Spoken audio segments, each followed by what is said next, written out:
It was 120 BCE, and Mithridates' father, the ruler of Pontus, had been poisoned by enemies.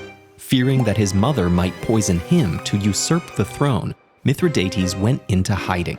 When he reappeared, he committed himself to building his tolerance to poison, allegedly microdosing various toxins each day.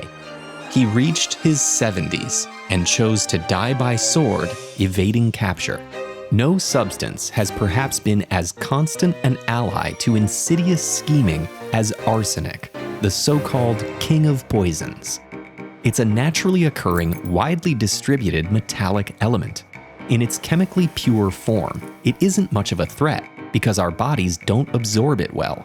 It's when arsenic combines with other elements that things get dangerous. When arsenic reacts with oxygen, it may assume its most common poisonous form, white arsenic, a powder that can be immediately lethal or kill over time.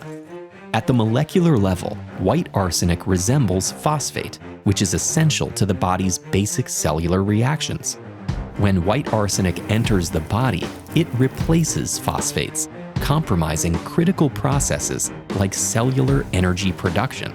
The symptoms of arsenic poisoning overlap with common illnesses in history, and white arsenic is inconspicuously odorless and tasteless.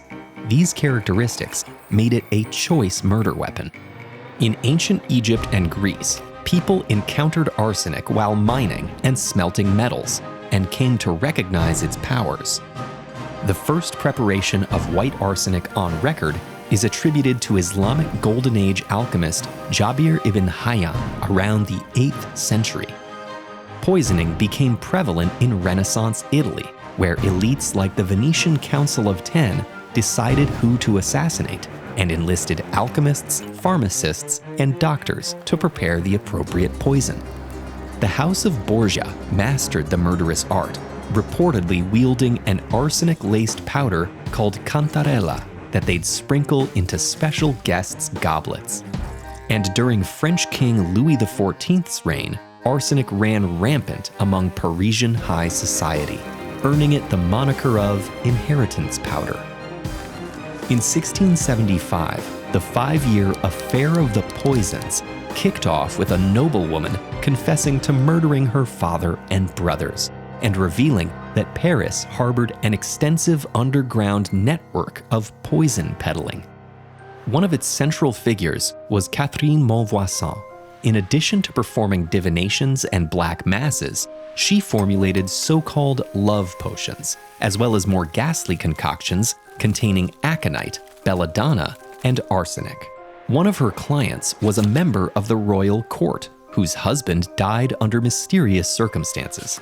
Another was the king's very own mistress. Arsenic became a more widespread weapon during the Industrial Revolution. Demand for metals, like iron, skyrocketed. And as people melted impure ores in furnaces, some byproducts became airborne and accumulated on chimneys, including white arsenic. The powder was scraped off in abundance and sold cheap to city dwellers, who channeled its powers against pests, and sometimes people. Arsenic also found its way into ubiquitous goods. In 1775, Swedish chemist Carl Wilhelm Scheele created a copper-arsenic mixture that yielded a brilliant green hue. Scheele's green soon pigmented paint, textiles, toys, soaps, cosmetics, and food coloring. By the late 1800s, 80% of English wallpaper contained arsenic, but its lethality loomed. Several children were said to have died from inadvertently ingesting arsenic, and a public campaign finally had it banned from households. Meanwhile, deliberate arsenic poisoning persisted, and because forensic arsenic tests remained rudimentary, people kept getting away with it. In 1832, chemist James Marsh consulted on a homicide case where a man was accused of arsenic lacing his grandfather's coffee. Marsh ran the standard test, which yielded a yellowy deposit, confirming the sample was positive for arsenic. But the result was chemically unstable, and by the time Marsh presented it in court, the color had deteriorated, and the jury acquitted the accused.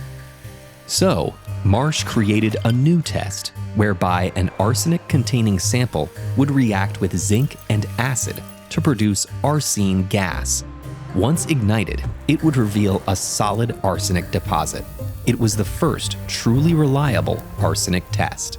Newer tests later took its place and antidotes became available, but history remains laced with arsenic's perverse power, sprinkled with scandal and dashed with deceit.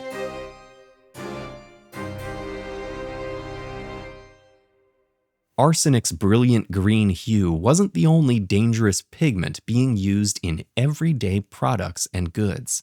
Find out what history's 3 deadliest colors are with this video.